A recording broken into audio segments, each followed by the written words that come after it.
Vous entrez dans un monde où l'impossible devient réalité. Un lieu où les frontières de la peur n'ont plus de limites. Des territoires où psychopathes, démons et autres créatures font de vos cauchemars un quotidien auquel vous ne pouvez échapper. Ce monde, je l'ai créé rien que pour vous. Entrez et venez affronter avec moi ce qu'il y a au-delà du portail, des histoires de l'autre monde. Bonjour à vous, chères créatures. Tout d'abord, je tiens à souhaiter une excellente fête à toutes les mamans. Que ce soit vos mamans, chères créatures, ou bien qu'elles soient elles-mêmes abonnées, et toutes les autres qui parsèment le monde, et dont le rôle primordial est le bien-être de ses enfants. C'est le thème de ce récit.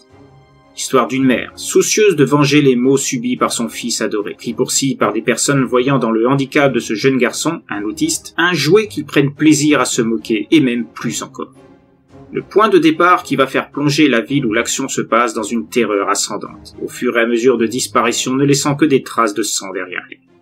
Mais place à l'histoire, qui se situe en plein cœur des territoires de l'autre monde.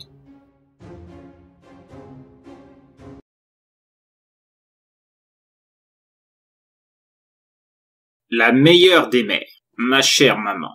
J'espère que tu vas bien là où tu es. Les hommes en blanc ne sont pas trop durs avec toi. Je sais que parfois, dans ces établissements, ils peuvent ne pas être très tendres quand ils doivent s'occuper de personnes qu'on leur a assignées sans prévenir. Surtout quand il s'agit de meurtriers ayant défrayé la chronique, comme on dit.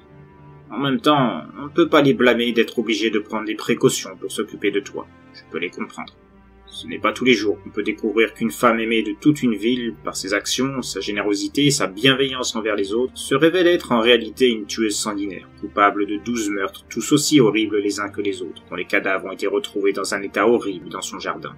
Des tombes de fortune ou des parterres de roses poussaient dessus pour masquer le macabre secret dessous. Et même avec la chaux vive dessus, même avec toutes sortes d'acides versés sur les corps pour faire comme dans les films, il en restait malgré tout des morceaux suffisamment identifiables pour découvrir de qui il s'agissait. La faute au progrès de la police scientifique. Si les avancées de celle-ci concernant l'ADN n'avaient pas été aussi poussées, jamais il n'aurait pu savoir qui était qui dans ce cimetière personnel qui se trouvait derrière notre maison. Et jamais je n'aurais été séparé de toi à cause de ça. Après tout, à mes yeux, tu n'as rien fait de mal. Toutes ces personnes avaient été méchantes avec moi. Elles se moquaient de moi parce que je n'étais pas aussi intelligent qu'elles, parce que je ne comprenais pas les choses aussi bien qu'elles. C'est comment qu'on appelle ça déjà? Ah oui, l'autisme. C'est bien le mot qui me désigne. Je ne me trompe pas. C'est le docteur Froley qui l'avait décelé alors que je n'avais que 5 ans, ce que tu m'avais dit quand j'étais en âge de comprendre.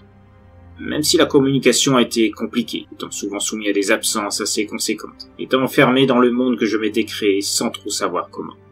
Le docteur Froley et toi, vous m'avez souvent demandé comment je percevais les choses là-bas, ce qu'il y avait, les paysages, les animaux, les plantes, et même s'il y avait des gens. Mais la vérité, c'était que quand je me trouvais dans ce monde à moi, j'étais dans ce que le docteur Froley appelait une transe, et je ne me rappelais pas ce que je faisais dans ces moments-là. J'étais incapable de dire ce qui s'y trouvait, les gens que j'y rencontrais, l'air que j'y respirais, tout ce qui faisait que je m'évadais régulièrement à l'intérieur à chaque fois que j'avais été la victime de méchanceté, que ce soit mes camarades au début, dans cette école où tu voulais absolument que je sois, alors que le docteur Froley te l'avait déconseillé, ou dans ce centre spécialisé où d'autres comme moi se trouvaient. Mais même là, je n'étais pas en sécurité, comme tu as pu t'en rendre compte en découvrant ces traces sur mon dos et sur mes bras. Des traces de griffures profondes, certaines semblant même cacher d'autres blessures, comme des morsures. Tu n'as jamais pu établir si c'était les autres enfants comme moi qui en étaient la cause, ou les infirmiers, les docteurs chargés de s'occuper de moi. Le docteur Froley a été le premier choqué en apprenant ce que j'avais subi. C'est peu après que les premiers meurtres ont commencé. Il y a d'abord eu cet imbécile de Mike, comme tu l'appelais, celui qui prenait plaisir à se moquer de moi, me traitait de gogol, même en cours. Parce que je demandais souvent au professeur de répéter des phrases que je ne comprenais pas bien. En dehors de la classe, il me faisait même tomber sur le campus, s'arrangeant de le faire là où le sentier était parsemé de cailloux pointus, ce qui me déclenchait de fortes douleurs et des écorchures par dizaines. Comme j'avais peur de lui au début, je te disais que c'était moi qui étais tombé tout seul. Je craignais trop que si je disais que c'était lui le responsable, il se venge de manière encore plus violente envers moi. Mais au bout d'un moment, tu n'as plus cru à mes mensonges, et tu t'es caché près de l'école, après la fin des cours, afin d'observer ma sortie. Et ce jour-là, c'était la fois où Mike et sa bande avaient franchi un nouveau cap de violence envers moi. Tu les as vus m'emmener vers le parc, juste à côté. Tu as vu les filles qui se retenaient de rire. Mike était tout sourire lui aussi. Il t'a expliqué par la suite qu'il m'avait dit qu'il voulait s'excuser de toutes les vilaines choses qu'il m'avait faites, qu'il voulait m'offrir un cadeau. Mais que pour ça, il fallait que je le suive dans le parc, là où il se trouvait. Et c'est là que tu as vu Mike et les autres m'attacher à un arbre après m'avoir mis une petite culotte de Cynthia dans la bouche. Mike avait remarqué que je la regardais souvent. Cynthia, c'était sa petite amie. Et apparemment, il n'aimait pas que je la regarde. Alors il m'a fait croire à ce cadeau. Au vu de ma naïveté, ça ne lui a pas été très difficile de croire à son mensonge. C'est comme ça que je me suis retrouvé ficelé comme un saucisson sur cet arbre. C'est Cynthia elle-même qui m'a mis le présent dans ma bouche. Elle m'a dit que comme ça, j'aurais un souvenir d'elle. Et après, les autres ont baissé mon pantalon. Mike a dit que pour remercier Cynthia de son cadeau, il fallait que je fasse de même, en lui offrant moi aussi un beau cadeau. Et ils m'ont enlevé aussi mon caleçon, exposant mon sexe à la vue de toutes les autres filles qui étaient présentes avec Cynthia et Mike. Elles ont toutes rigolé, parce que j'avais un grain de riz. C'est le nom qu'elles ont utilisé pour désigner mon entrejambe. J'ai pleuré ce moment. Je ne comprenais pas pourquoi Cynthia faisait ça. Moi qui croyais qu'elle m'aimait bien. Chaque fois que je la regardais en classe, elle me voyait et elle me souriait. En fait, elle se moquait déjà de moi à ce moment. C'est sûrement elle qui a dû parler à Mike de faire ça. Quand tu es arrivé, découvrant le sort que le groupe m'avait fait, tu as crié très fort, les insultant, leur disant qu'ils paieraient cher ce qu'ils avaient fait. Mike et les autres ont rigolé à nouveau et ils se sont enfuis, te laissant me détacher et sécher mes larmes. C'est après ça que tu m'as fait enlever de l'école et que tu as vu avec le docteur Frollet pour me faire accepter au sein de cet institut spécialisé, pensant que c'était la meilleure solution pour moi.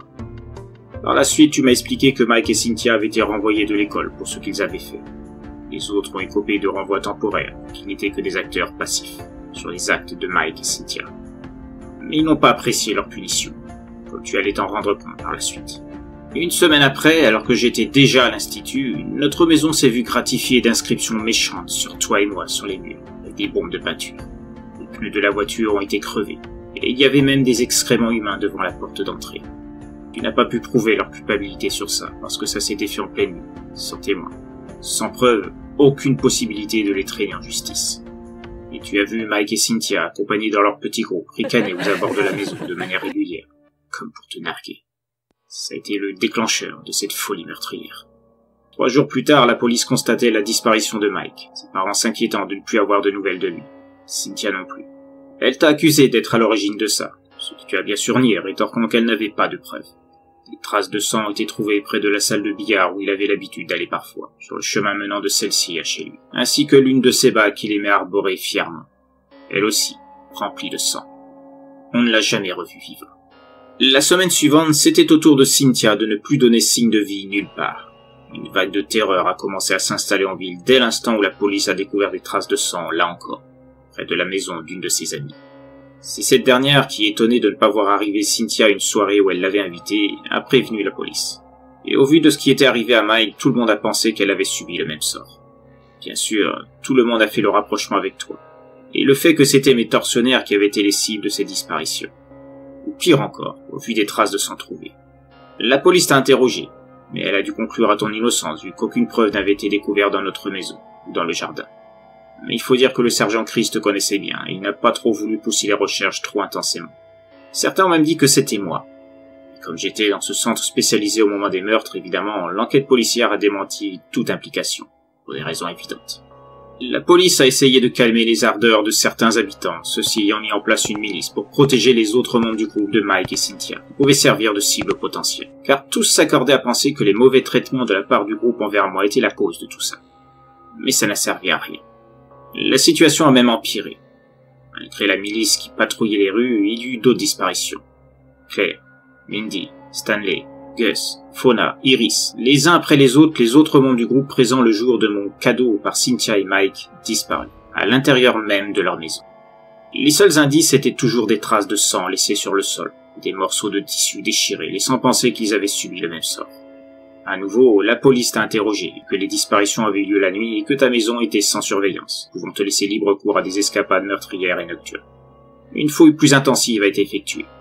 Mais aucun n'a pensé à regarder sous les parterres de fleurs où les cadavres étaient disposés. Les mois passaient, et chaque semaine une nouvelle disparition avec les mêmes traces sanglantes était constatée. La police était impuissante et ne parvenait pas à comprendre comment faisait le meurtrier, ou la meurtrière. Car, de plus en plus, malgré les fouilles, les habitants étaient persuadés que tu étais en cause. Mais les cibles ne s'arrêtèrent pas aux membres du groupe, qui fut décimé. D'autres disparitions survinrent au sein du centre où je me trouvais. Des infirmiers malveillants, des pensionnaires faisant acte de violence, un des gardiens qui était au courant de tout ça, et laissait faire, de peur de perdre son emploi. Tous ceux qui étaient coupables de mauvais traitements envers moi disparaissaient à leur tour, sans laisser de traces. Si ce n'est toujours le sang à l'endroit de leur supposée disparition. C'est à cause du chien du voisin que le poteau rose, si on peut dire, était découvert. Ce dernier, qui avait l'habitude de se faufiler dans notre jardin, s'est mis en tête de creuser au milieu des parterres de feu, et est revenu vers son maître, un os dans la gueule. Un os humain. Dès lors, connaissant les habitudes de son chien de se rendre dans notre jardin, il a montré l'os au sergent Chris, et une nouvelle inspection a été effectuée. Et cette fois, voyant le trou dans la terre au milieu des fleurs, un premier cadavre a été trouvé, montrant sans équivoque que tu étais en cause dans les disparitions qui affolaient la ville depuis des mois. 12 cadavres qu'on avait tenté de faire dissoudre avec des produits divers furent découverts. Et tu as été arrêté. L'affaire a fait la une des journaux, mais un mystère demeurait. Si l'enquête a pu obtenir tes aveux concernant la dissimulation des cadavres dans le jardin, ils n'ont jamais pu savoir comment tu faisais pour tuer, ni comment tu t'introduisais dans les maisons et le centre où je me trouvais, pour t'emparer de tes cibles. Depuis ce jour, je me suis aussi posé la question, tout comme le docteur Froley, persuadé que tu n'étais pas la seule en cause. Pris d'un instinct, il a demandé d'installer une caméra de surveillance dans ma chambre. Bien que réticent au départ, le directeur de l'établissement a fini par accepter, comme il accepta que le docteur Froley soit le seul autorisé à consulter les enregistrements. Et c'est là que la vérité éclata à ses yeux. Sur l'enregistrement qu'on lui avait fourni, s'étalant sur une durée d'1 semaine, ayant eu l'assurance qu'aucune copie n'avait été effectuée, le docteur Froley a vu l'impensable. La nuit précédant la constatation d'une nouvelle disparition, selon le même procédé que les autres. Il a vu une forme sortir de mon corps pendant que je dormais, comme une sorte de fantôme, se faufilant à travers les murs. Il n'a pas pu voir où celui-ci s'est rendu, ayant appris sa cible que le lendemain. Pris d'un doute, il s'est rendu le jour même à notre maison, passant outre l'interdiction d'y pénétrer, en passant par la palissade arrière, non surveillée, du fait de sa juxtaposition avec le bois. Le sergent Chris pensant hautement probable que quelqu'un veuille s'introduire dans la propriété de ce côté-là, au vu de la difficulté d'accès et de la densité des bois. Mais le docteur Froley connaissait bien ces bois pour y avoir joué enfant, et il savait par où passer. Petit chemin connu de peu de personnes, et qui impliquait de se faire agresser tout du long par des ronces et des branches enchevêtrées. Il finit par se faufiler dans le jardin. Et là, il reconnut l'un des infirmiers devant la porte de la remise, qui était collée à l'arrière de la maison. C'était ainsi que ça se passait. Ce fantôme sorti de mon corps était une sorte de corps astral, une personnification de mes souffrances spirituelles, chargée de faire ce que je ne pouvais effectuer, et qui ne pouvait agir que lors de mon sommeil quand je me glissais dans mon monde. Cette phase de transe dont je ne me souvenais pas les détails. En fait, ce n'était pas proprement parlé un corps astral, mais ça s'en rapprochait. Le Dr Froley pense que lors de ces transes, je suis connecté avec une autre dimension, où j'ai lié connaissance, sans m'en souvenir, avec des créatures vivantes. Et l'une de celles-ci ressentait les maux subis par son ami humain, c'est-à-dire moi, et faisait en sorte que je ne subisse plus de tourments de leur part. Froley ignorait encore la manière d'opérer de cette créature, d'où est une intelligence suffisante pour savoir qu'il fallait dissimuler les cadavres plutôt que de les laisser à la vue de tous, afin de ne pas m'attirer d'ennui. Froley supposait aussi que tu as rencontré cet être la première fois, quand il a amené la dépouille de Mike. Et, voulant me protéger, tu t'es rendu complice de ses actes, sans trop savoir ce qu'il était. Tout ce que tu voyais, c'est qu'il me faisait justice, et à tes yeux, c'est tout ce qui comptait. Alors, tu as continué à masquer les méfaits de cet être, malgré les risques. C'est pourquoi je t'écris cette lettre, ma chère maman, pour te dire de ne pas t'en faire, de ne pas te sentir coupable de ce que tu as fait. Tu es la meilleure mère du monde. Et il est hors de question que je te laisse là où on t'a enfermé. Dr Froley et moi, on va étudier le moyen de contrôler cet être qui se sert de mon corps comme d'un portail. Il connaît des gens qui peuvent l'aider à comprendre ce qu'il est. Et quand je serai capable de faire de cette créature d'une autre dimension quelque chose de docile, obéissant à mes directives que je lui donne dans ce monde où je vais lors de mes transes, que je parviendrai à contrôler celle-ci, je l'enverrai là où tu es. Et il fera en sorte que tu puisses sortir et me rejoindre là où le Dr Froley et moi nous trouvons en ce moment, à l'abri de tous, dans une autre ville. Cela prendra du temps. Mais bientôt, tous les méchants qui t'ont fait du mal à toi aussi, là où tu es, vont être punis, et nous serons à nouveau réunis. En plus de ça, je sais que tu n'es pas insensible au charme du Dr Froley. Celui-ci m'a même dit qu'il t'avait invité à dîner plusieurs fois, mais que tu avais refusé, à cause de moi. Mais maintenant que le docteur, toi et moi partageons le même secret, tu n'as plus à te fixer de limites. Toi aussi tu as le droit de regoûter au bonheur, et j'aime beaucoup le Dr Froley. Son prénom c'est Garve, tu le savais ? Je suis sûr qu'il fera un très bon papa. Et ensemble, nous serons la meilleure famille de la Terre. Et je n'oublie pas Sam. C'est le nom que j'ai donné à cet être. C'est comme mon grand frère désormais. Il veille sur moi. Et très bientôt, il veillera sur toi aussi. À très bientôt, cher maman. Aujourd'hui encore, malgré tous les progrès de la médecine et de la science, on a encore du mal à déceler ce qui peut se passer réellement dans la tête des personnes atteintes d'autisme. On dit souvent qu'elles sont dans leur monde, un univers bien à elles, où personne d'autre qu'elles ne peuvent accéder. Et si ces phases d'enfermement sur soi-même étaient vraiment des moments de voyage vers d'autres dimensions, encore inconnues de l'homme? On sait que certains esprits humains sont capables de choses étonnantes, allant au-delà de l'entendement humain. Alors, il n'est pas impossible que parmi ceux-ci, certains soient capables de voyager par l'esprit vers d'autres mondes, des dimensions parallèles à la Terre, dont les habitants peuvent se connecter avec ces voyageurs spirituels, voire communiquer avec eux, et, comme dans cette histoire, capables d'interagir dans notre monde par l'intermédiaire de ces personnes qui servent littéralement de portail. Peut-être qu'un jour nous serons en mesure de voir ces voyages interdimensionnels, quand nous aurons appris à capter tous les secrets du cerveau humain. Mais pour l'heure, je vous dis à très bientôt, pour une nouvelle histoire de l'autre monde.